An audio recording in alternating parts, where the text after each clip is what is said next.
तो hello students, कैसे आप सब। हम लास्ट क्लास में स्टडी कर रहे थे पूर्ण आंतरिक परावर्तन के बारे में। तो आपने देख लिया था कि पूर्ण आंतरिक परावर्तन कब होता है, जब प्रकाश किरण सघन माध्यम से संचरित होते हुए विरल माध्यम में प्रवेश करती है, और अगर आपतन कोण क्रांति कोण से अधिक हो तो प्रकाश किरण वापस उसी माध्यम में लौट आती है। तो गौर फरमाइएगा, अभी तक अपन लोगों ने जिस भी सतह से अपवर्तन की क्रिया देखी थी वह सतह क्या थी, समतल। आज अपन जो अपवर्तन देखेंगे वह अपवर्तन देखेंगे गोलीय अपवर्तक सतह से। तो आज अपन बात करेंगे गोलीय अपवर्तक सतह के बारे में। तो गोलीय अपवर्तक सतह क्या होगी, एक ऐसी सतह होगी जो दो माध्यम को पृथक करेगी और जो गोले का एक भाग होगी। आज तक तो अपने जो पृथककारी सतह देखी थी वो समतल हुआ करती थी, अर्थात अपवर्तक सतह समतल होती थी। लेकिन आज अपन देखेंगे कि अपवर्तक सतह जो दो माध्यम को पृथक कर रही है वो क्या होगी, गोले का एक भाग होगी। तो आज अपन स्टडी करेंगे गोलीय अपवर्तक सतह के बारे में। तो guys, this is Sumit Nowal and you are watching your favourite lovable प्यारा सा यूट्यूब चैनल मार्गदर्शन लाइव। तो आज अपन बात करेंगे गोलीय अपवर्तक सतह के बारे में। गोलीय अपवर्तक सतह। तो गोलीय अपवर्तक सतह क्या होगी, यदि पृथककारी सतह, यदि अपवर्तक सतह को हम किसी गोले का एक भाग मान सके तो उसे अपन क्या बोलेंगे, गोलीय अपवर्तक सतह। तो गोलीय अपवर्तक सतह क्या होगी, ऐसी अपवर्तक सतह होगी जिसे गोले का हम छोटा सा भाग मान सके, छोटा सा भाग मान सके, वह क्या कहलाएगी, गोलीय अपवर्तक सतह। अर्थात यहां पर हमारी पृथककारी सतह जो दो माध्यम को अलग अलग करेगी वो प्लेन न होकर एक वक्राकार होगी जो कि गोले का एक छोटा सा भाग होगी। गोलीय अपवर्तक सतह को दो भागों में बांटा गया है। दो प्रकार की गोलीय अपवर्तक सतह होगी, एक होगी उत्तल गोलीय अपवर्तक सतह और एक होगी अवतल गोलीय अपवर्तक सतह। तो उत्तल गोलीय अपवर्तक सतह हम किसे कहेंगे, अवतल गोलीय अपवर्तक सतह हम किसे कहेंगे, इसको थोड़ा सा समझते। तो गौर फरमाइएगा, अगर कोई सतह प्लेन है, समतल है, तो आप उसकी दो साइड देखें, किसी भी सतह में दो साइड होती है। तो अगर हम उसकी दोनों साइड देखेंगे तो दोनों साइड भी प्लेन ही दिखेगी, एक जैसी दिखेगी। अर्थात जो समतल पृष्ठ होती है उसकी दोनों साइड एक ही होती है। लेकिन अगर कोई सतह वक्राकार है, मुड़ी हुई है, गोले का एक छोटा सा भाग है, तो ये आपकी सतह समतल है, ये आपकी सतह समतल है। और ये वक्राकार सतह हो गई, गोले का एक छोटा सा भाग हो गई। तो इस सतह की हम जब दो साइड देखते हैं तो एक साइड अंदर दबी हुई होगी, एक साइड उभरी हुई होगी। अर्थात जब भी गोलीय सतह आएगी, वक्राकार सतह आएगी, उसकी दोनों साइड सेम नहीं होगी। एक साइड अंदर दबी हुई होगी और एक साइड बाहर निकली होगी। इन साइड को हिंदी में बोलते हैं पार्श्व। एक पार्श्व एक साइड धसा हुआ होगा जिसको हम अवतल पार्श्व बोलेंगे, एक साइड उभरा हुआ होगा जिसे हम उत्तल पार्श्व बोलेंगे। अर्थात जब भी सतह वक्राकार होगी उसमें अवतल पार्श्व और उत्तल पार्श्व दोनों मिलेंगे।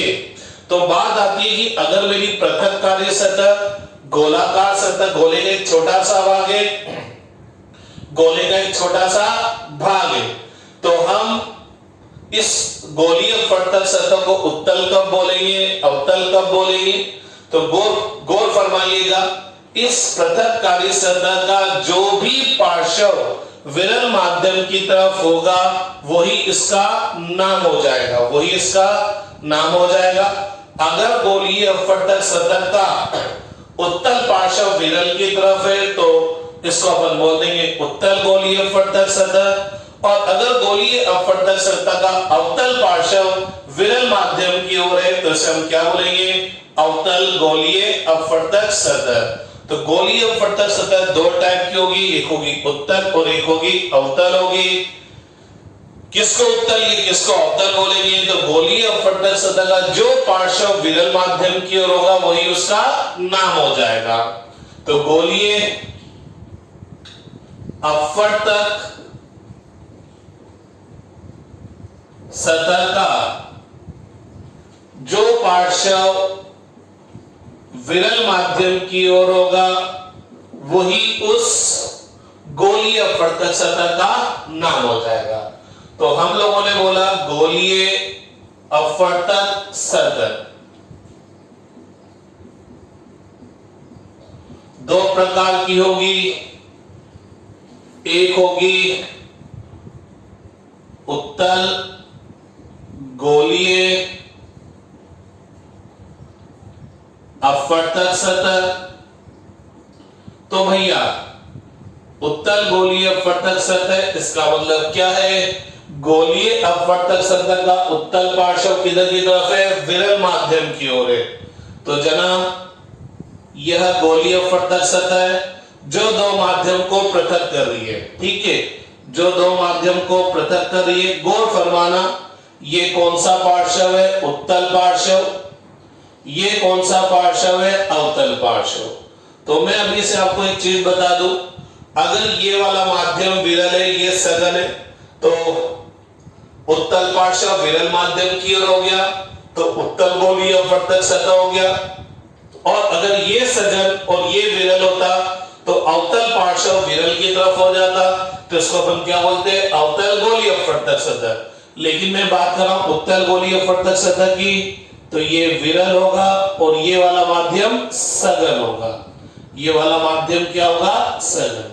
जैसे मैंने बोला गोलीय अपवर्तक सतह का जो पार्श्व विरल माध्यम की तरफ होगा वही उसका नाम हो जाएगा। तो जब मैं उत्तल गोलीय अपवर्तक सतह की बात करूंगा तो उत्तल पार्श्व विरल माध्यम की ओर होगा। अब अगर मैं अवतल गोलीय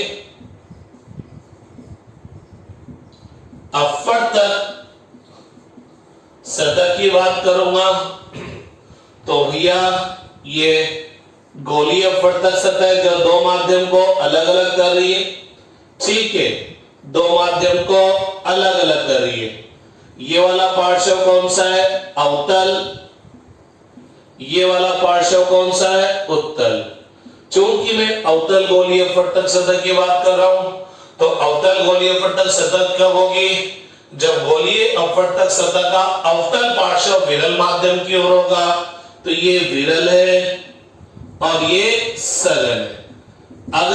अगर ये विरल और ये सघन होता तो अब की बार विरल की तरफ कौन सा होता? उत्तल। तो ये अवतल गोलीय अपवर्तक सतह ना होकर क्या बन जाता?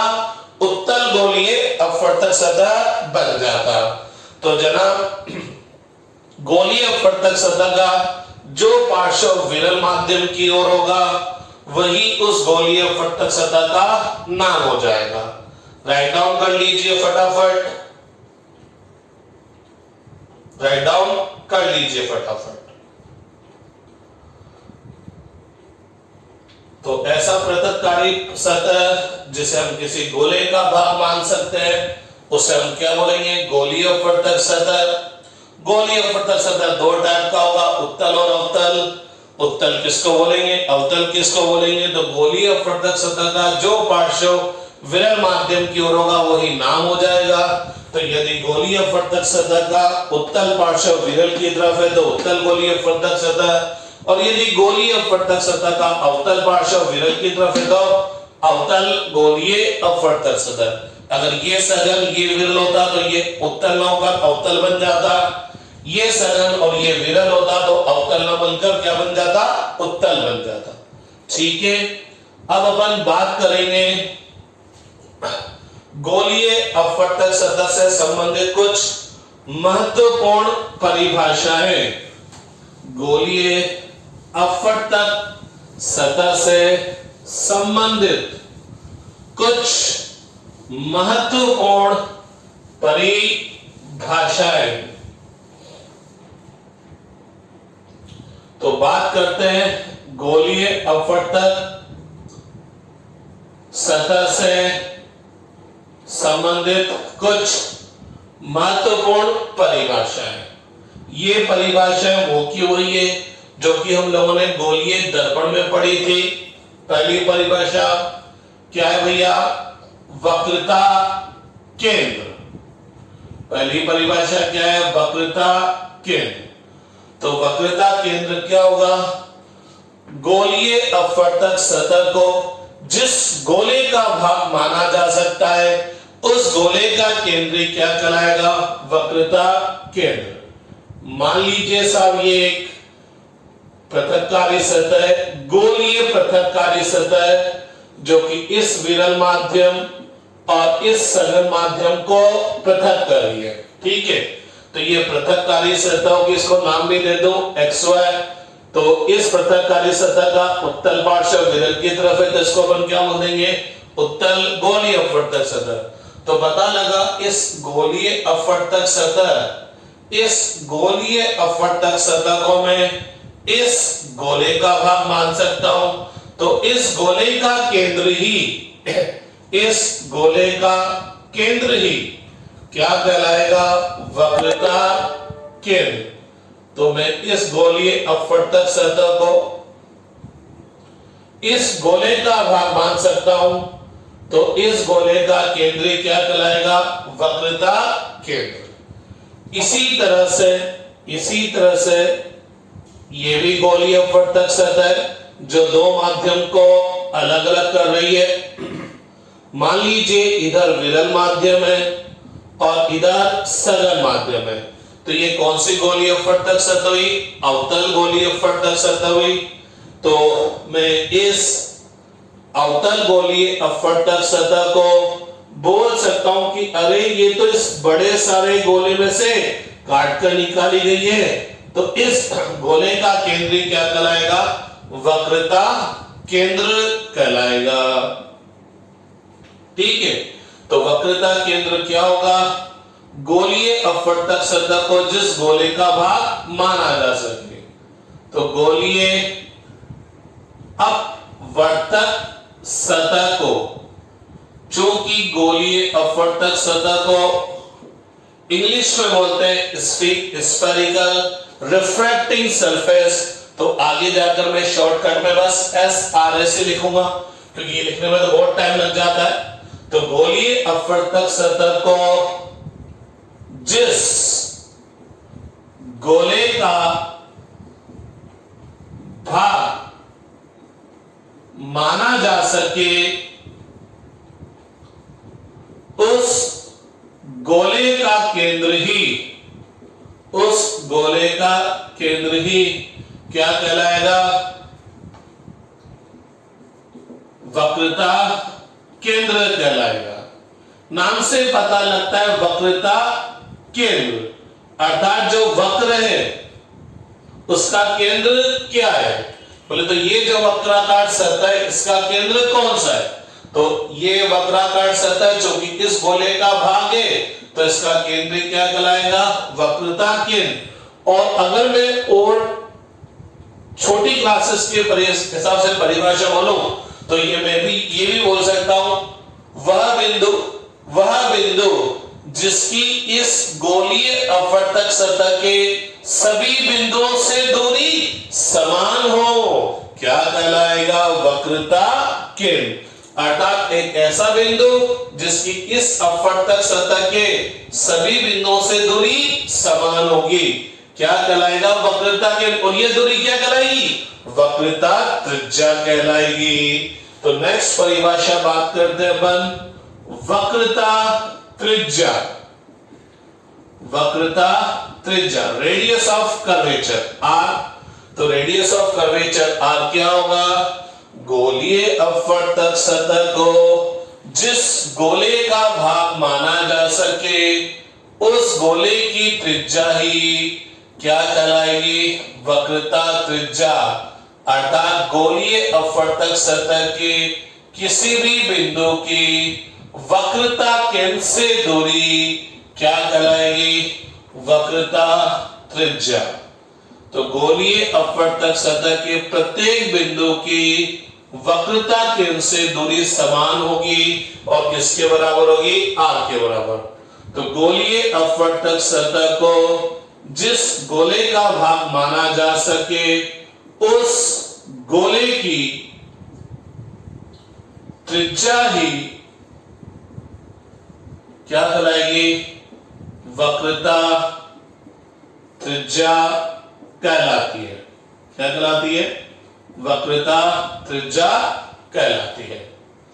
नेक्स्ट डेफिनेशन बात करते हैं जो कि क्या है? ध्रुव। जो कि क्या है? ध्रुव बोले तो पोल। तो ध्रुव क्या होगा भैया? गोलीय अपवर्तक सतह का मध्य बिंदु, गोलीय अपवर्तक सतह का मध्य बिंदु क्या कहलाएगा? ध्रुव। ये गोलीय अपवर्तक सतह है जो दो माध्यम को सेपरेट करिए, तो इसका जो मिड पॉइंट होगा यही क्या कहलाएगा? ध्रुव कहलाएगा। तो ध्रुव क्या हो गया? गोलीय अपवर्तक सतह का मध्य बिंदु, मध्य बिंदु ध्रुव कहलाता है, ध्रुव कहलाता है।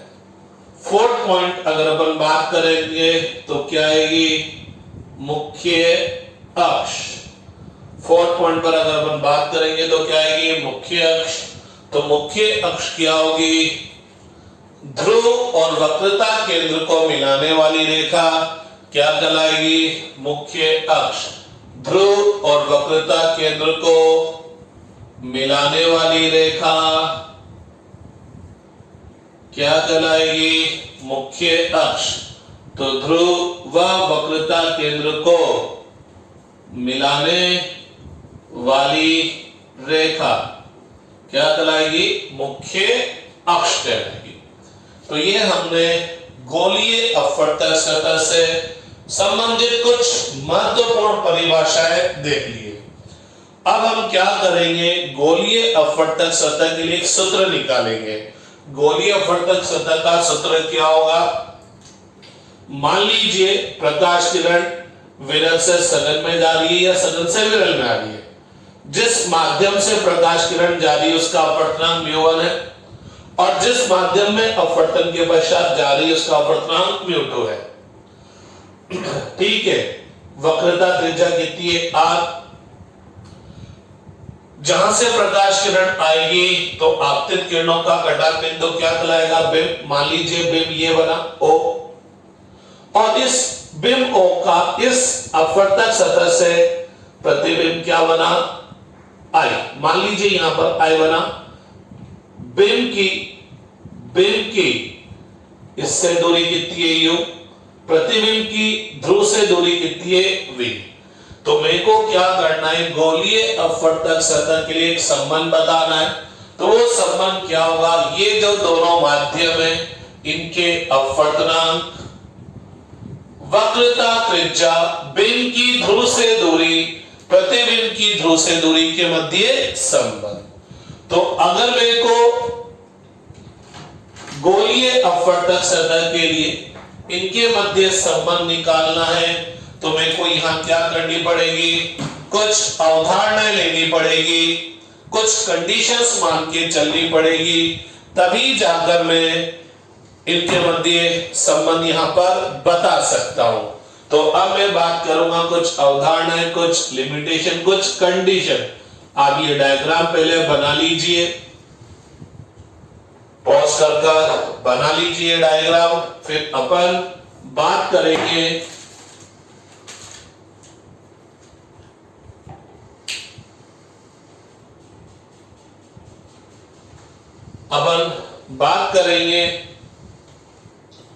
कुछ अवधारणाओं की, कुछ मान के चलेंगे, कुछ लिमिटेशंस लगा के चलेंगे यहां पर, ताकि हम इनके मध्य जो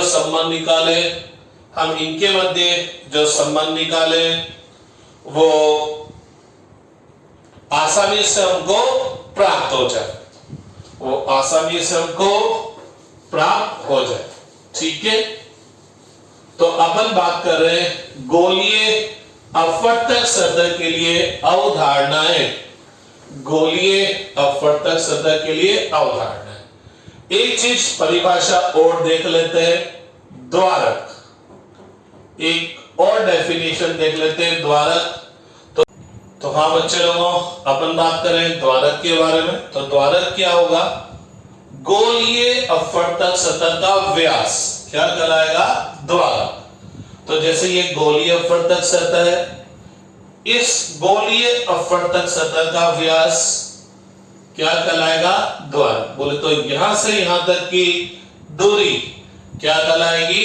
द्वारक कहलाएगी। ठीक बात है कि नहीं? अब अपन बात करते हैं किसकी? अवधारणाओं की।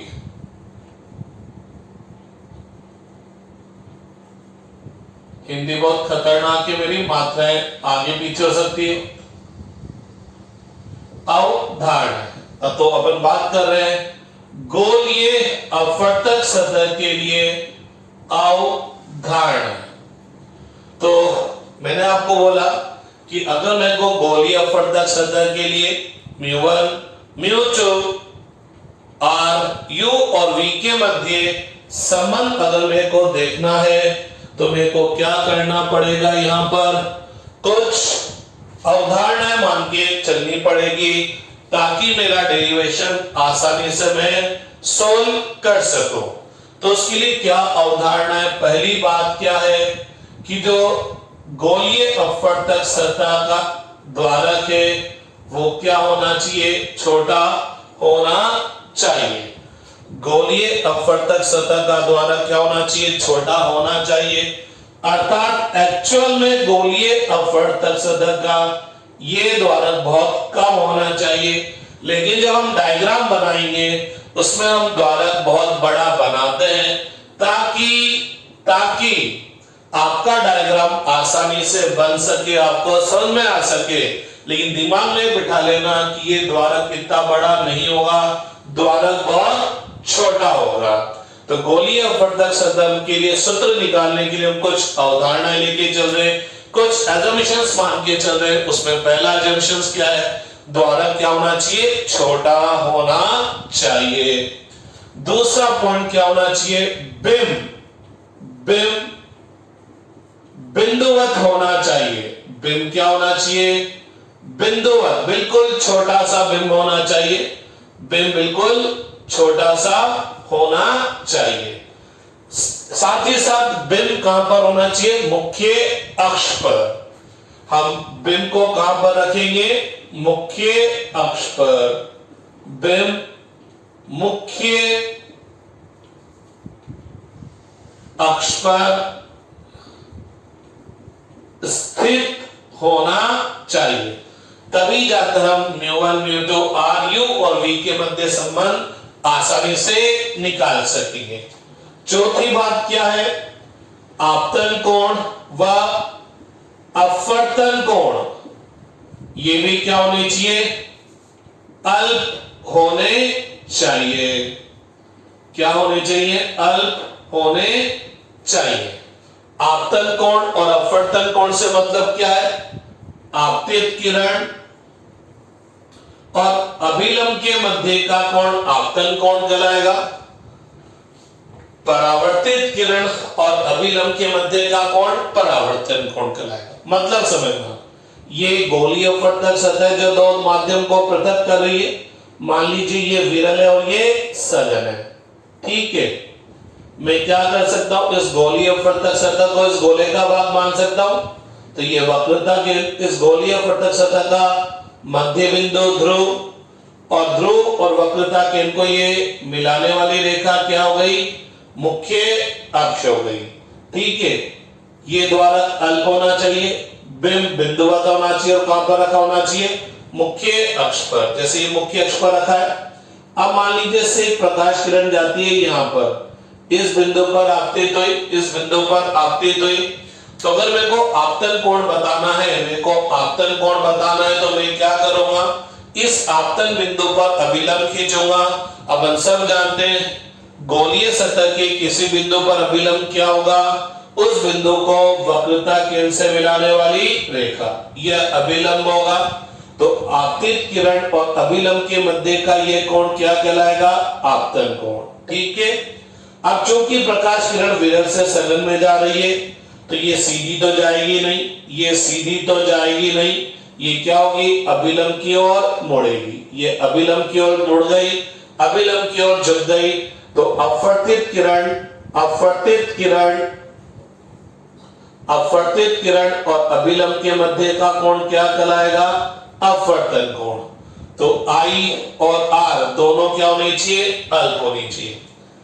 अब एक और बात करते हैं। आपकी आपतित किरण मुख्य अक्ष के साथ जो कोण बनाएगी, इस कोण को अपन प्रदर्शित करेंगे अल्फा से। अभिलंब मुख्य अक्ष के साथ जो कोण बनाएगा, इसको प्रदर्शित करेंगे बीटा से।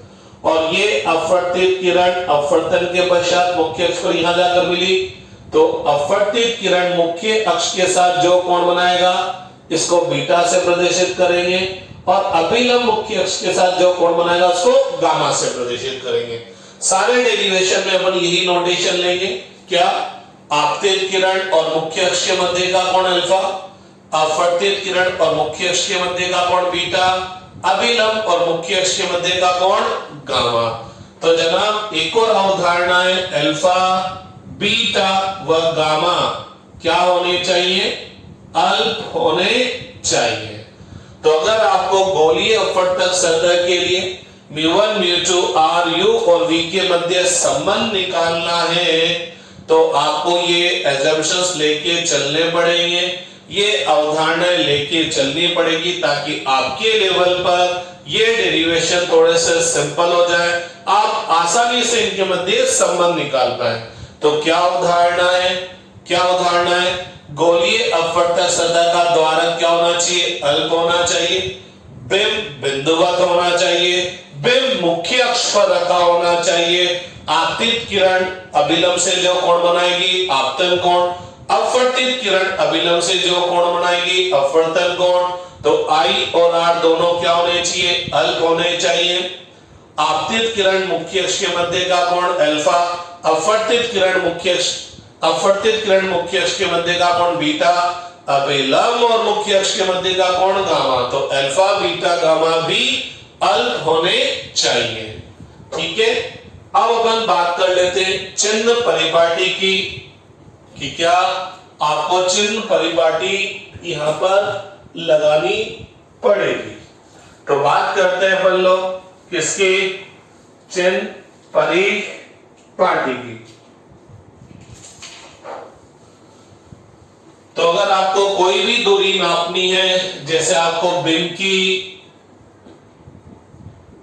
अपवर्तक सतह से दूरी नापनी है, प्रतिबिंब की अपवर्तक सतह से दूरी नापनी है, वक्रता त्रिज्या नापनी है, तो ये दूरियां कैसे नापेंगे?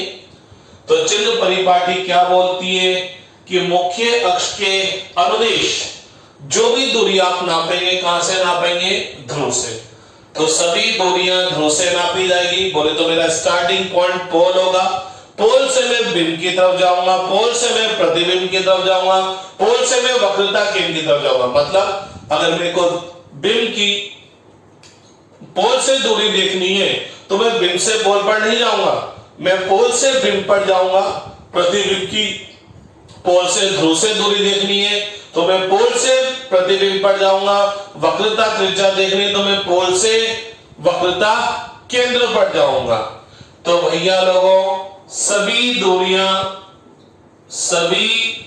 दूरियां पोल से नापी जाती है। सभी दूरियां कहां से नापी जाएगी? पोल से नापी जाएगी। अब आप पोल से बिंब की तरफ गए, पोल से प्रतिबिंब की तरफ गए, पोल से वक्रता केंद्र की तरफ गए, तो जो दूरी में जिसमें मेरे को चलने पर आपतित किरण की दिशा में चला, तो दूरी प्लस में लूंगा। आपतित किरण के विपरीत दिशा में चला तो माइनस में लूंगा। आपतित किरण की दिशा में चलने पर वो दूरी क्या ली जाएगी? प्लस में ली जाएगी, धनात्मक ली जाएगी। आपतित किरण के विपरीत दिशा में चलने पर दूरी क्या ली जाएगी, ऋणात्मक ली जाएगी। तो सभी दूरियां ध्रुव से नापी जाएगी। आपतित किरण की दिशा में नापी जाने वाली दूरियां धनात्मक और आपतित किरण के विपरीत दिशा में नापी जाने वाली दूरियां ऋणात्मक। तो ये अवधारणा है और ये चिन्ह परिपाटी है। तो अब अपन क्या करते हैं, गोलीय अपवर्तक सतह के लिए सूत्र निकालने की कोशिश करते हैं। μ1 μ2 r u और v के मध्य संबंध। μ1 क्या होगा, उस माध्यम का अपवर्तनांक होगा जिसमें से प्रकाश किरण आ रही है। μ2 क्या होगा, उस माध्यम का अपवर्तनांक होगा जिसमें अपवर्तन के पश्चात प्रकाश किरण जा रही है। r वक्रता त्रिज्या होगी इसे। u क्या होगा, u क्या होगा, बिंब की गोलीय अपवर्तक सतह से दूरी, बोले तो ध्रुव से दूरी। और v क्या होगा, प्रतिबिंब की गोलीय अपवर्तक सतह अर्थात ध्रुव से दूरी। तो अपन क्या करते हैं, एक पर्टिकुलर सिचुएशन लेकर इनके मध्य संबंध स्थापित करना चाहते हैं। अब आप चाहे उत्तल गोलीय अपवर्तक सतह ले, चाहे अवतल गोलीय अपवर्तक सतह ले, सूत्र सेम आएगा।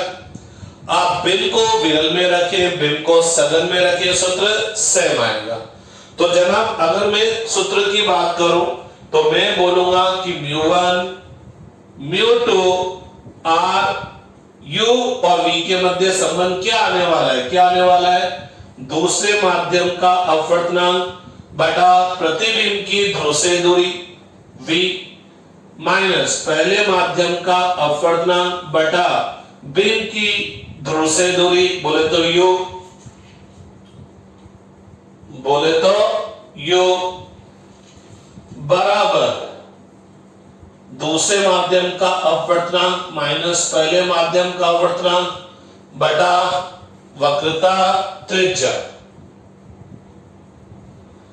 तो साहब अपवर्तक सतह चाहे कोई से भी हो, उत्तल हो अवतल हो, बिंब विरल में रखा हो, बिंब सघन में रखा हो,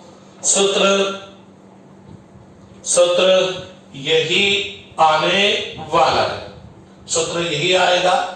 तो अब अपन क्या करते हैं, एक पर्टिकुलर सिचुएशन लेके इस सूत्र को निकालने की कोशिश करते हैं। एक पर्टिकुलर सिचुएशन लेकर इस सूत्र को निकालने की कोशिश करते हैं। तो मैं ले रहा हूं उत्तल गोलीय अपवर्तक सतह को और उसमें भी एक विशेष स्थिति लेते हैं जब बिंब विरल माध्यम में रखा हो और उसमें भी एक विशेष स्थिति लेते हैं जब प्रतिबिंब क्या बनता हो, वास्तविक बनता हो।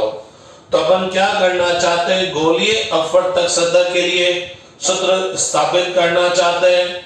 u v μ1 μ2 और r के मध्य संबंध देखना चाहते हैं। ठीक बात है कि नहीं है? तो अपन एक पर्टिकुलर सिचुएशन लेके इस सूत्र को डिराइव करते हैं। बाकी अदर सिचुएशन में भी सूत्र सेम आएगा। आप उत्तल की जगह अवतल ले लेंगे तो भी सूत्र सेम आएगा। बिंब विरल में रखें, बिंब सघन में रखें तो भी सूत्र सेम आएगा। आप सभी स्थितियों में आप देखेंगे कि सूत्र सेम आएगा। एग्जाम में आपसे कोई भी स्थिति के लिए सूत्र व्युत्पन्न कराया जा सकता है। तो मैं पर्टिकुलर बात कर रहा हूं गोलीय अपवर्तक सतह के लिए सूत्र। तो इसके अंदर मैं पर्टिकुलर बात कर रहा हूं कौन सी सतह, उत्तल गोलीय अपवर्तक सतह। इसमें अपन बात कर रहे हैं जब बिंब किस में रखा हो, विरल माध्यम में रखा हो, और उसका भी पहला केस जब प्रतिबिंब क्या बनता हो, वास्तविक बनता हो। जब प्रतिबिंब क्या बनता हो, वास्तविक बनता हो। इसमें प्रतिबिंब आभासी भी बन सकता है। अपन सारे केस देखेंगे। अपन अभी एक पर्टिकुलर सिचुएशन लेके इनके मध्य संबंध निकालने की कोशिश करते हैं। तो जनाब ये एक गोलीय अपवर्तक सतह है जो दो माध्यम को सेपरेट कर रही है, अलग अलग कर रही है। ये उत्तल गोलीय अपवर्तक सतह है, तो ये विरल माध्यम हो गया और ये सघन माध्यम। क्यों हो गया? क्योंकि गोलीय अपवर्तक सतह का उत्तल पार्श्व विरल की तरफ होना चाहिए। ये गोलीय अपवर्तक सतह इस गोले का भाग है, तो इस गोले का केंद्र वक्रता केंद्र हो गया। इस गोलीय अपवर्तक सतह का मध्य बिंदु क्या हो गया? ध्रुव हो गया। ध्रुव और वक्रता केंद्र को मिलाने वाली रेखा, ध्रुव और वक्रता केंद्र को मिलाने वाली रेखा क्या बन गई? मुख्य अक्ष। ठीक है। अब बिंब आपने कहां पर रखा हुआ है भैया? विरल में रखा हुआ है। चूंकि बिंब विरल में रखा हुआ है तो भैया लोगों, चूंकि बिंब विरल में रखा हुआ है इसलिए मैं इसका अपवर्तनांक क्या ले रहा हूं? μ1, और सघन का अपवर्तनांक क्या ले रहा हूं? μ2। मैं क्या करूंगा, जिस माध्यम में बिंब रखा होगा उसका अपवर्तनांक μ1 लूंगा, और जिसमें प्रकाश अपवर्तन के पश्चात प्रकाश किरणें संचरित होगी उसका अपवर्तनांक μ2 लूंगा। मींस अगर ये बिंब सघन में रखा होता तो मैं सघन का अपवर्तनांक μ1 लेता और विरल का μ2 लेता। बहुत सी किताब वाले, बहुत से राइटर्स क्या करते हैं, विरल को μ1 लेते हैं, सघन को μ2 लेते हैं। लेकिन मेरी प्रैक्टिस ये कि यार जिससे प्रकाश किरणें जा रही है वो पहला माध्यम, और अपवर्तन के पश्चात जिसमें जाएगी वो दूसरा माध्यम। अब वो चाहे विरल से सघन में जाए, चाहे सघन से विरल में आए। अगर विरल से सघन में आएगी तो ये पहला ये दूसरा, तो ये μ1 ये μ2, और सघन से विरल में जाएगी तो ये पहला और ये दूसरा, तो ये μ1 और ये μ2। ठीक है। अब ये बिंब है, इस बिंब का मेरे को क्या करना है? इस अपवर्तक सतह XPY से अपवर्तन के पश्चात प्रतिबिंब बनाना है।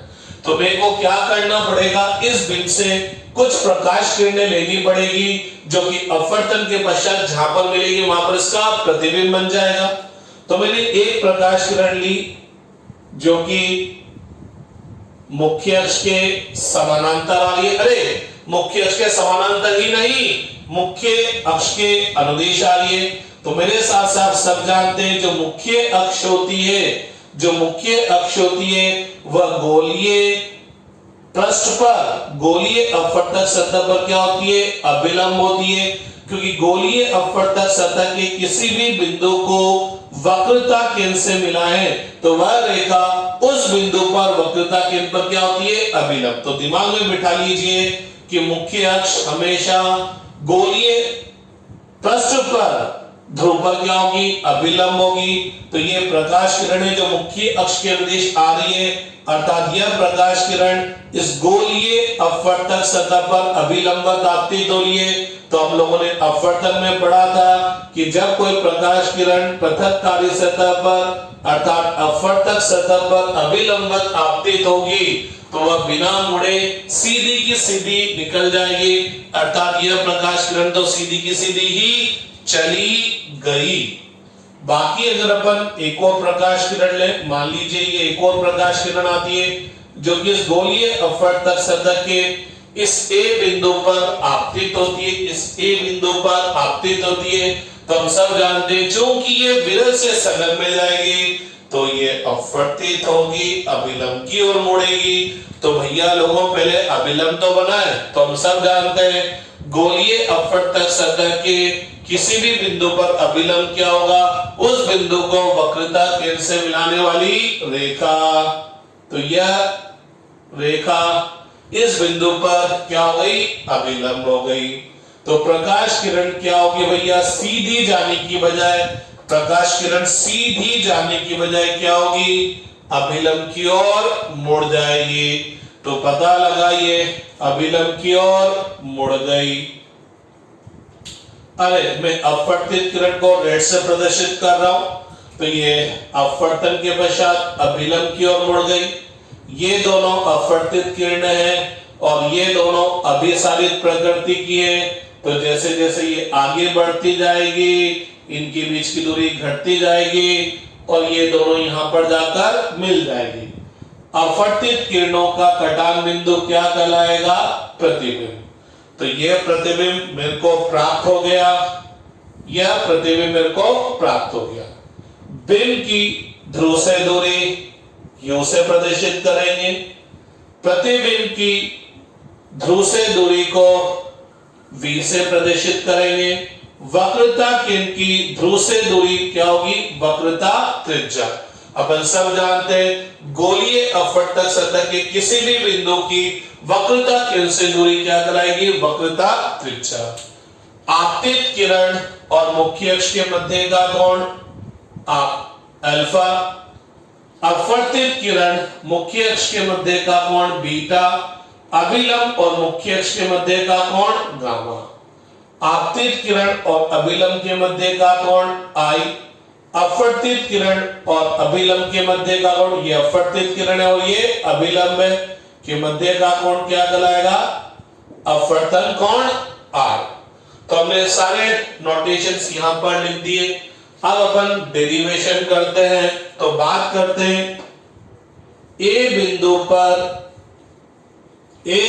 पर स्नेल के नियम से।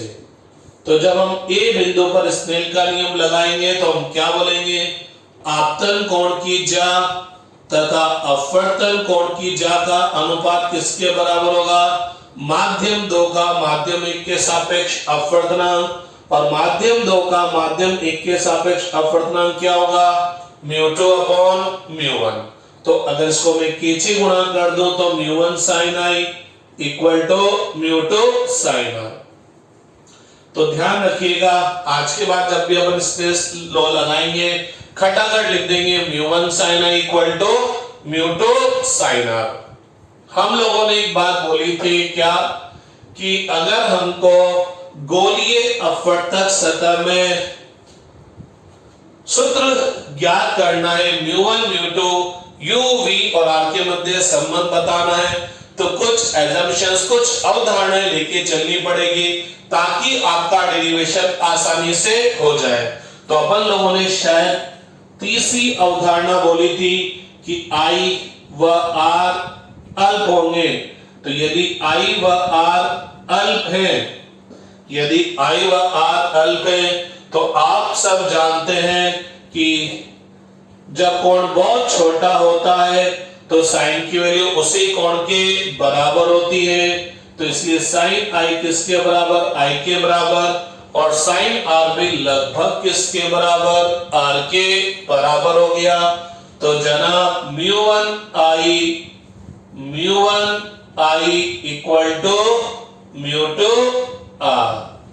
अब इस डेरिवेशन को अगर मेरे को आगे बढ़ाना है, क्योंकि मेरे को संबंध चाहिए μ1 μ2 u v और r के मध्य, तो गौर फरमाओ μ1 μ2 तो आ गए, लेकिन u v और r नहीं आए, और यहां क्या है? I और स्मॉल r। तो मेरे को क्या करना पड़ेगा? यहां से I और स्मॉल r उड़ाने पड़ेंगे और उनको u v r इनके फॉर्म में लाना पड़ेगा। तो अब आपको I निकालना है और R निकालना है। I क्या है भैया? आपतित किरण और अभिलंब के मध्य का कोण। तो थोड़ा सा गौर फरमाओ, आपतित किरण क्या है? OA। आपतित किरण क्या है? OA। और अभिलंब क्या है? AC। तो आपतित किरण और अभिलंब के मध्य का कोण आपतन कोण है। तो पता लगा, क्या पता लगा? क्या पता लगा? OA और AC में A को बनाया, तो अगर मैं इस A को मिक्स कर दो तो मेरे पास 3 पॉइंट आए OAC। अरे 3 पॉइंट से मिलकर बनी आकृति क्या कहलाएगी? त्रिभुज कहलाएगी। तो त्रिभुज OAC में, तो भैया देखो त्रिभुज OAC दिखा आपको। चलो मैं यहां पर बना देता हूं। ये O है, ये A है, ये C है। ये वाला कोण कितना है? अल्फा। ये कोण कितना है? गामा। क्या ये कौन पता है? नहीं पता। ये जरूर पता है, ये कितना है? आई। ये कितना है? आई। तो हम सब जानते हैं, क्या जानते हैं कि किसी भी त्रिभुज में बहिष्कोण का मान उसके सामने के दोनों अंतः कोणों के योग के बराबर होता है। तो ओ ए सी में बहिष्कोण आई किसके बराबर होगा? Alpha plus gamma. तो आई इक्वल टू क्या हो गया? Alpha plus gamma. अब एक और बात अपन ने बोली थी अवधारणा में, क्या बोली थी? आई व आर तो अल्फ होंगे, लेकिन अल्फा बीटा और गामा भी अल्फ होंगे। तो चूंकि अल्फा व गामा अल्फ है, तो अगर अल्फा और गामा अल्फ है तो मैं इस अल्फा को साइन अल्फा भी लिख सकता हूं और इसको टेन अल्फा भी लिख सकता हूं। हम लोग शायद छोटी क्लास में पढ़कर आए थे कि जब कोण बहुत छोटा होगा, अगर थीटा अल्फ है, 11 में पढ़ा होगा आपने, अगर थीटा अल्फ है तो साइन थीटा लगभग थीटा के बराबर होता है, अर्थात उसी कोण के बराबर होता है। कोस थीटा अगर कोण बहुत छोटा होता है तो लमसम ए के बराबर होता है। तो अगर मैं टेन थीटा की बात करूं तो टेन थीटा किसके बराबर होगा? Sine theta upon cos theta. चूंकि थीटा अगर अल्फ है तो साइन थीटा की वैल्यू लगभग थीटा और कॉस थीटा का मान लगभग 1। थीटा अपॉन 1 बोले तो थीटा। तो जनाब अपन यूं भी बोल सकते हैं कि जब कोण बहुत छोटा होगा तो साइन का मान थीटा के बराबर, कोस का मान 1 के बराबर, लगभग 1 के बराबर, तो टेन थीटा का मान लगभग थीटा के बराबर होगा। तो जनाब अगर कोण बहुत छोटा है तो मैं इसको साइन थीटा भी लिख सकता हूं और इसी को मैं टेन थीटा भी लिख सकता हूं। तो चूंकि अल्फा अल्फ है तो अल्फा को साइन अल्फा भी लिखा जा सकता है, टेन अल्फा भी लिखा जा सकता है, लेकिन डेरिवेशन के पॉइंट ऑफ व्यू से मैं यहां पर अल्फा को क्या लिखने वाला हूं? Tan alpha. क्या लिखने वाला हूं भैया? टेन अल्फा लिखने वाला हूं। इसी तरह से गामा भी अल्फ है तो गामा किसके इक्वल हो गया? टेन गामा के इक्वल हो गया। ठीक है, तो अब I इक्वल टू क्या हो गया? Tan alpha plus tan gamma. I equal to क्या हो गया? Tan alpha plus tan gamma. तो अगर मेरे को टेन अल्फा और टेन गामा चाहिए तो मेरे को समकोण त्रिभुज चाहिएगा ताकि मैं टेन के लिए क्या कर सकूं? लंब बटा आधार निकाल सकूं। इस डायग्राम में देखते हैं तो कोई भी त्रिभुज समकोण त्रिभुज नहीं दिखता है, तो हम क्या करते हैं? इस आपतन बिंदु ए से इस मुख्य अक्ष पर एक अभिलंब AN डाल देते हैं। जैसे मैंने मुख्य अक्ष पर एक अभिलंब लंब डाला तो मेरे को त्रिभुज दिखा, समकोण त्रिभुज दिखा, ONA दिखा आपको? ONA। तो समकोण त्रिभुज ONA में आप क्या बोल सकते हो? टेन अल्फा इक्वल टू क्या बोल सकते हो? लंब बटा आधार। लंब हो गया AN और आधार हो गया NO। तो ये हो गया AN अपॉन NO। इसी तरह से समकोण त्रिभुज एक और देखो, INA। INA दिखा आपको? दिखा आपको? तो यहां से क्या आएगा? tan beta equal to AN upon NI, AN upon NI। इसी तरह से एक और समकोण त्रिभुज देखें, CNA। तो CNA में आपको दिखेगा tan gamma equal to CNA में AN अपॉन NC। तो थोड़ा सा अगर आप गौर फरमाएं तो क्या होगा, अगर एग्जाम में कल कोई क्वेश्चन आ जाता है गोलीय अपवर्तक सतह के लिए सूत्र बताइए, किसको, जब गोलीय अपवर्तक सतह क्या है, उत्तल है और बिंब कहां रखा है, सघन में। एक और बार क्वेश्चन आ गया, मान लीजिए गोलीय अपवर्तक सतह के लिए सूत्र बताइए, जब गोलीय अपवर्तक सतह क्या है, अवतल है, बिंब विरल में रखा है, एक बार बिंब सघन में रखा है। तो मैं आपको एक बात बताऊं, हर डेरिवेशन में, हर सिचुएशन में tan alpha, tan beta, tan gamma कहां से आएंगे, थोड़ा सा गौर फरमाना, थोड़ा सा गौर फरमाना। Na, Na, तीनों में Na तो सेम है, लेकिन एक में ON, एक में IN है, एक में CN है। तो अगर आपको tan अल्फा निकालना है तो ONA देखना पड़ेगा, tan बीटा निकालना है तो INA देखना पड़ेगा, tan गामा निकालना है तो CNA देखना पड़ेगा। ये सारे डेरिवेशन में ये होएगा। आप इसी सूत्रों को अगर आप अलग सिचुएशन में निकालेंगे ना तो भी ये tan alpha, tan beta, tan gamma इन्हीं त्रिभुज से आएंगे, इन्हीं त्रिभुज से आएंगे। एक और बात, हर सिचुएशन में आई कहां से आएगा, OAC से आएगा। वो भी मैं आपको समझा दूंगा क्या कहना चाह रहा हूं मैं। तो tan अल्फा मेरे पास आ गया, tan बीटा आ गया, tan गामा आ गया, लेकिन मेरे को तो केवल क्या चाहिए, tan अल्फा और tan गामा ही चाहिए। तो मजा आ गया, क्या मजा आया, तो I equal to tan alpha क्या हो गया, an upon NO plus tan gamma an upon NC, equation number second. ठीक है, ये तो आ गया I, ये तो आ गया I निकालना था मेरे को। अब R निकालना है। R क्या है, R क्या चीज है, अपवर्तन कोण। और अपवर्तन कोण क्या बोला है, अपवर्तित किरण और अभिलंब के मध्य का कोण। अपवर्तित किरण देखो कौन सी है, AI अपवर्तित किरण है, अभिलंब क्या है, AC।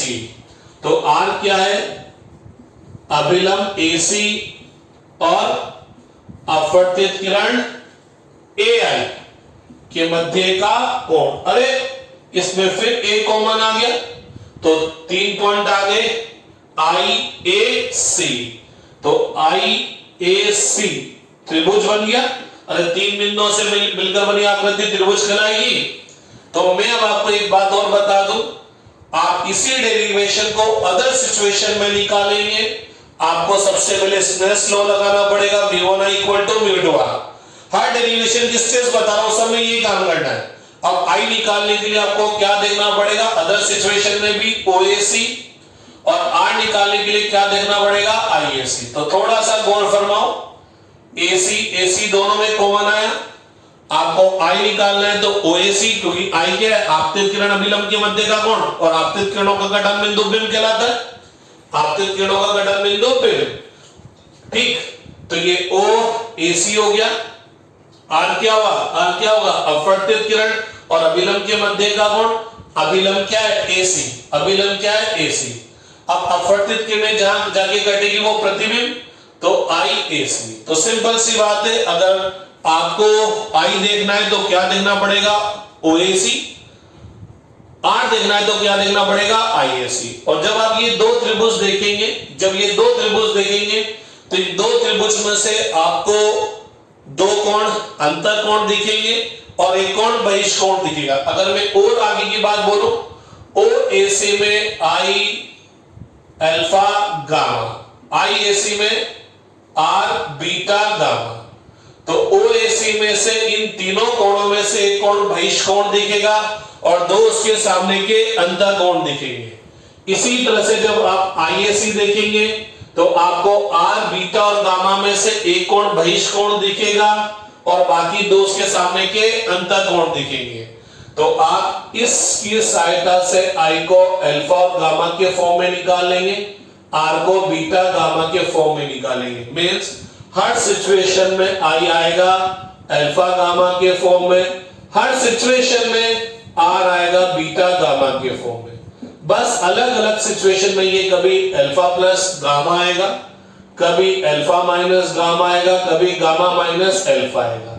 इसी तरह से यहां कभी बीटा प्लस गामा, कभी गामा माइनस बीटा, कभी बीटा माइनस गामा आएगा। अलग अलग सिचुएशन का मतलब आपको गोलीय अपवर्तक सतह में कभी उत्तल दे दी, कभी अवतल दे दी, कभी बिंब विरल में रख दिया, कभी बिंब सरल में रख दिया। तो सिचुएशन चाहे कोई सी भी हो, आई और आर हमेशा ओएसी से आएगा, आईएसी से आएगा आर। आई हमेशा आएगा अल्फा गामा के फॉर्म में, आर आएगा हमेशा बीटा गामा के फॉर्म में। अब आपको tan alpha, tan beta, tan gamma की वैल्यू निकालनी पड़ेगी। तो tan अल्फा आएगा ONA से, tan बीटा आएगा INA से और tan गामा आएगा CNA से। तो INA से INA से ONA से tan अल्फा आ गया, INA से tan बीटा आ जाएगा, CNA से tan गामा आ जाएगा। तो यहाँ NA कॉमन चल रहा है, OIC, यहां पर AC कॉमन चल रहा है, OO और I। ठीक है, फिर अपन जब और सिचुएशन के लिए डेरिवेशन करेंगे तो आपको मेरी बात और क्लियर हो जाएगी। ठीक, तो आपको R देखना है तो क्या देखना पड़ेगा,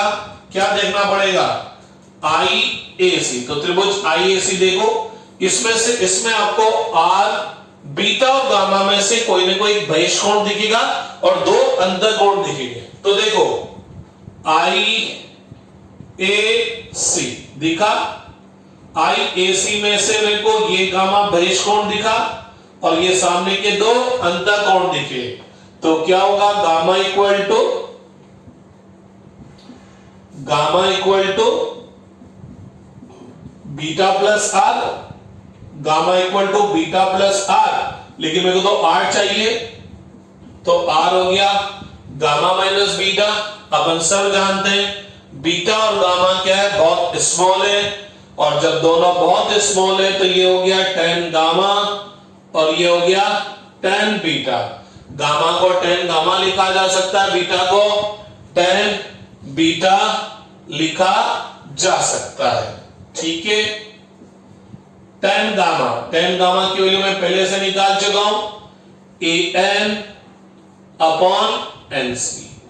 tan बीटा की वैल्यू मैं पहले से निकाल चुका हूं, an अपॉन ni। तो ये मेरे पास r भी आ गया, i मैंने पहले से निकाल लिया था, कहां गया i, ये रहा, ये r आ गया। r का मान कहां रख दो, समीकरण 1 में रखने पर i व r का मान समीकरण 1 में रख दे।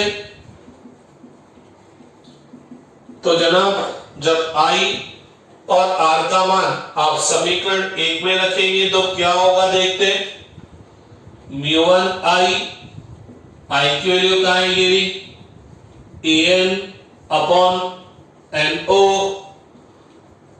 an upon nc equal to μ2 r, और r की वैल्यू कहां है, ये रही an upon nc minus an upon ni। an दोनों में से कॉमन आके क्या हो गया, कैंसिल हो गया, कॉमन आके कैंसिल हो गया। इस μ1 को ब्रैकेट के अंदर ले जाऊं तो क्या होगा, μ1 upon no plus μ1 upon nc, μ1 upon no plus μ1 upon nc equal to, जब ये μ2 अंदर जाएगा तो μ2 upon nc minus μ2 upon ni। मेरे पास ये आ चुका है। लेकिन जब बात आती है O क्या है, बिंब, I क्या है, प्रतिबिंब, और C क्या है, वक्रता के। तो जब अपन इसमें बात करते हैं तो अपन बोलते हैं जनाब सारी दूरियां कहां से नापी जाएगी, ध्रुव से। बोले तो बिंब की, प्रतिबिंब की, वक्रता केंद्र की सभी दूरियां मैं कहां से लूंगा, बिंब से। लेकिन सॉरी, सभी दूरियां कहां से लूंगा, ध्रुव से। बिंब की, प्रतिबिंब की, वक्रता केंद्र की सारी दूरियां कहां से नापी जाएगी, ध्रुव से नापी जाएगी। लेकिन यहां तो ध्रुव पिक्चर में नहीं आया, तो पिक्चर में लाते हैं ध्रुव को। तो जनाब चूंकि गोलीय अपवर्तक सतह का द्वारक बहुत अल्प है, बहुत छोटा है, और जब गोलीय अपवर्तक सतह का द्वारक बहुत छोटा है तो जनाब जब आप इस A से मुख्य अक्ष पर जब लंब डालेंगे तो यह n बिंदु इस P बिंदु के अति निकट होगा। मैंने तो गोलीय अपवर्तक सतह का द्वारक बहुत बड़ा लेके बनाया ताकि आपको डायग्राम साफ साफ दिखे, अन्यथा आपको समझ में नहीं आता कि प्रकाश किरणें किधर से किधर जा रही है। ठीक है कि नहीं, बात क्लियर? तो ओरिजिनल में तो ये द्वारक क्या है, बहुत छोटा है, और जब द्वारक बहुत छोटा है तो आप आपतन बिंदु ए से जब मुख्य अक्ष पर लंब डालेंगे तो n क्या होगा, P के अति निकट, n बिल्कुल P के पास में होगा। और भैया जब n बिल्कुल P के पास में होगा तो बिंब की n से दूरी बोलो कि ध्रुव से दूरी बोलो, एक ही बात है। प्रतिबिंब की n से दूरी बोलो कि ध्रुव से दूरी बोलो, एक ही बात है। तो इसका मतलब क्या हुआ, चूंकि P n के अति निकट है, तो जब चूंकि P n के अति निकट है तो n से बिंब की दूरी नापो कि ध्रुव से बिंब की दूरी नापो, एक ही बात। n से वक्रता केंद्र की दूरी नापो कि P से वक्रता केंद्र की दूरी नापो, एक ही बात। n से प्रतिबिंब की दूरी नापो कि P से प्रतिबिंब की दूरी नापो, एक ही बात। अर्थात n से नापी गई सारी दूरियों को हम P से नापी गई दूरियों के बराबर बोल देंगे। तो जनाब क्या आ जाएगा, μ1 upon PO plus μ1 upon PC बराबर μ2 upon PC minus μ2 upon PI। ठीक है साहब। P ध्रुव, O बिंब, ध्रुव की बिंब से दूरी U से प्रदर्शित करते हैं, P ध्रुव, I प्रतिबिंब दूरी V से, P ध्रुव, C वक्रता के दूरी R से प्रदर्शित करते हैं। लेकिन जैसा मैं हमेशा बोलता हूं कि मेरे को क्या करना है, गोलीय अपवर्तक सतह के लिए सूत्र निकालना है। यह सूत्र मैं उत्तल गोलीय अपवर्तक सतह के लिए निकाल रहा हूं, बिंब विरल में रख रहा हूं, प्रतिबिंब वास्तविक बना रहा हूं। लेकिन मैं चाहूंगा कि मेरे लिए जो ये सूत्र है, यह बिंब जब सघन में रखे तब भी लगे, गोलीय अपवर्तक सतह अवतल हो तब भी लगे, बिंब सघन में हो, बिंब विरल में हो, प्रतिबिंब वास्तविक बने, आभासी बने, अर्थात गोलीय अपवर्तक सतह की सभी स्थितियों में लागू हो। ये नहीं कि यार ये तो उत्तल के लिए लगेगा, यार ये तो अवतल के लिए लगेगा, अरे यार ये तो बिंब सघन में लगेगा, ये बिंब विरल में लगेगा। नहीं, मैं चाहता हूं कि यह सूत्र बाकी अन्य स्थितियों में भी लागू हो। तो उसके लिए मेरे को क्या करनी पड़ेगी, यहां पर चिन्ह परिपाटी लगानी पड़ेगी, ताकि मैं जो यह संबंध मेरे पास आए ये अन्य परिस्थितियों में भी लागू हो। चिन्ह परिपाटी क्या बोलती है, सभी दूरियां ध्रुव से नापी जाएगी। तो यहां से नापना स्टार्ट करूंगा। जब मैं P और O के बीच की दूरी देखूंगा, बोले तो बिंब की ध्रुव से दूरी देखूंगा तो ध्रुव से चलूंगा, और जब बिंब पर जाऊंगा तो आपतित किरण की क्या गया, विपरीत दिशा में, तो माइनस PI। ध्रुव की प्रतिबिंब से दूरी कहां से नापूंगा, ध्रुव से नापूंगा, P से चलूंगा। I पर जाऊंगा तो किधर गया, आपतित किरण की ही दिशा में गया, प्लस PC। ध्रुव और वक्रता केंद्र के बीच की दूरी, ये ध्रुव है, ये वक्रता केंद्र, चलूंगा कहां से, ध्रुव से, किधर, वक्रता केंद्र पर। तो किधर की तरफ गया, ध्रुव से वक्रता केंद्र पर जाने के लिए आपतित किरण की दिशा में, तो प्लस, बस मान भर दो। तो μ1 upon U plus μ1 upon PCR, अरे PO तो माइनस U है, equal to μ2 upon PC plus R, μ2 upon PI plus V। ठीक है जनाब। अब क्या करते हैं, इसको इधर ट्रांसफर करते हैं और इसको इधर ट्रांसफर करते हैं।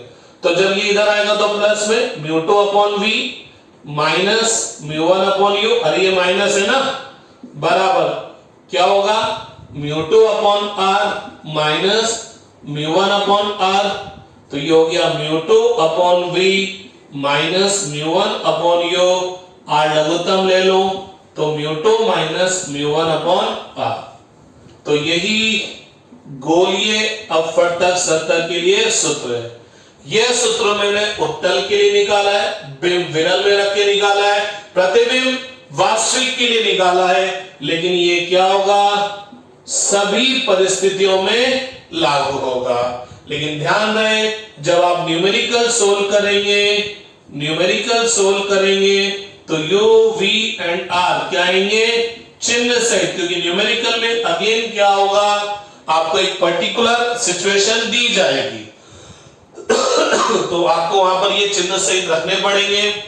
यह सूत्र अवतल गोलीय अपवर्तक सतह के लिए भी लगेगा, यही सूत्र बिंब विरल में सघन में रखेंगे तब भी लगेगा, यही सूत्र प्रतिबिंब वास्तविक बने आभासी के लिए लगेगा। तो ये हमेशा लगेगा, क्यों, क्योंकि हमने जनरल डेरिवेशन बनाने के लिए ये चिन्ह परिपाटी यूज कर ली है। तो कोई सी भी गोलीय अपवर्तक सतह आज के बाद बिंब कहीं पर भी रखा हो, प्रतिबिंब वास्तविक बने आभासी बने, सूत्र क्या याद आएगा, दूसरे माध्यम का अपवर्तनांक बटा प्रतिबिंब की ध्रुव से दूरी माइनस पहले माध्यम का अपवर्तनांक बटा बिंब की ध्रुव से दूरी बराबर दूसरे का अपवर्तनांक माइनस पहले का अपवर्तनांक बटा वक्रता त्रिज्या। यहाँ पहला और दूसरे माध्यम से मतलब क्या है, पहला माध्यम बोले तो जिसमें से प्रकाश किरण आपतित हो रही है, आपतित किरण जिस माध्यम में संचरित हो रही है उस माध्यम का अपवर्तनांक, और न्यूटन क्या बोला है, अपवर्तन के पश्चात जिस माध्यम में प्रकाश किरण जा रही है उसका अपवर्तनांक। और इसी डेरिवेशन को हम अन्य स्थितियों में भी निकालेंगे, क्योंकि एग्जाम में वो कोई सी भी सिचुएशन के लिए पूछा जा सकता है। लेकिन आपको लगने में लगता है कि यार इतना बड़ा लंबा चौड़ा डेरिवेशन है, लेकिन अगर आप थोड़ा सा दिमाग लगाएंगे तो बहुत सिंपल डेरिवेशन है। और एक और बात, चाहे गोलीय अपवर्तक सतह उत्तल दे अवतल दे, बिंब विरल में हो बिंब सघन में हो, स्टेप सेम टू सेम। क्या है स्टेप, सबसे पहले आप ए बिंदु के लिए स्नेल का नियम लगाएंगे, μ1 इक्वल टू μ2r हो जाएगा। अब आपको आई और आर निकालना है, आई निकालने के लिए क्या देखेंगे, ओ ए सी, आई निकालने आर निकालने के लिए आई ए सी। हर डेरिवेशन में हर सिचुएशन में ये करना पड़ेगा। आई आएगा अल्फा गामा के फॉर्म में, आर आएगा बीटा गामा के फॉर्म में। अल्फा बीटा गामा तो आई आएगा tan अल्फा tan गामा के फॉर्म में, आर आएगा tan बीटा tan गामा के फॉर्म में। बस प्लस माइनस का चक्कर पड़ेगा बस, और कुछ भी नहीं पड़ेगा। तो ये आई आ गया, कहां गया आई, tan अल्फा tan गामा के फॉर्म में, आर आ जाएगा tan बीटा tan गामा के फॉर्म में। अब tan alpha tan beta tan gamma निकालना है, तो tan अल्फा निकालने के लिए O and A, tan beta निकालने के लिए I and A, tan gamma निकालने के लिए C and A। तो यहाँ पर आप tan alpha tan beta tan gamma की वैल्यू लिख देंगे, तो I आ जाएगा, आपके पास R आ जाएगा। इस समीकरण में मान भर देंगे, चिन्ह परिपाटी लगा देंगे, डेरिवेशन सॉल्व हो जाएगा। ठीक है, तो चलो आज के लिए इतना ही बहुत है, फिर कल आगे स्टार्ट कर देंगे। ठीक है।